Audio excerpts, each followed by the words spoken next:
In this video, I'm going to be looking at an example of a volume of revolution.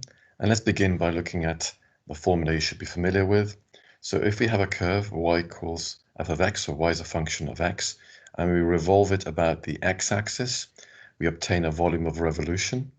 And the formula for calculating the volume of revolution is that you integrate pi times the integral from the x limit to the other x limit of y squared dx.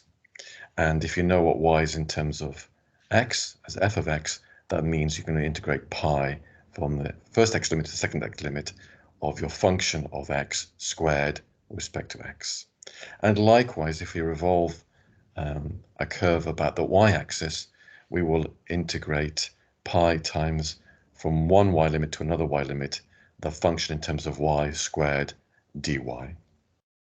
So let's look at the example that I want to look at here, which is to prove that the volume of a cone is a third pi r squared h. So imagine you have a cone and the radius of the bottom of the circle is r and the height of the cone is h. A way I remember this formula is to think about the volume of the cylinder, which is pi r squared h, because it's a prism, and the cross-sectional area is the area of a circle, which is pi r squared, and then the height of the cylinder is h, so the volume of the cylinder will be pi r squared h.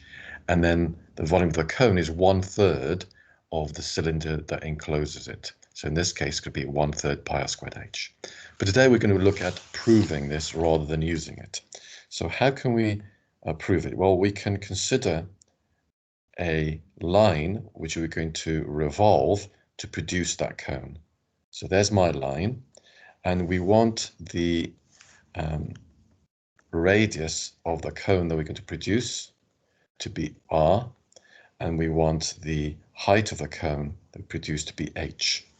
So what we're going to do is we're going to revolve this line about the x-axis to get a volume of revolution. So I normally indicate that by just writing an arrow to indicate what we're revolving about. And let me just indicate it's the x and y axis as usual. And the first thing we need to know is, what's the equation of this line? Well, if you look at the gradient of the line, it's going to be the increase in y over the increase in x. So it's going to be r over h times x. And if you just check that when x is 0, y is 0, and when x is h, y will be r. And so that's the equation of our line. So now how do we work out the equation of this line? Let's just move down a little bit. We're going to use the formula that the volume of revolution, since we're revolving about the x-axis, is going to be the integral from the first x limit to the second x limit of y squared dx. So in this particular case, the first x limit is going to be when x is 0, and the last x limit is when x is h. So we're going to integrate from 0 to h y squared. Now y is r over hx, so the function of x that we need is r over h times x, and we need to square that and integrate that with respect to x. And what I'm going to do is I'm going to take out the constants. So I'm going to get pi, and I'm going to get r squared outside and h squared outside, and I get left with just x squared inside my integral. I could choose to leave the r squared and the h squared inside the integral, but I just find it easier to integrate by simplifying that first.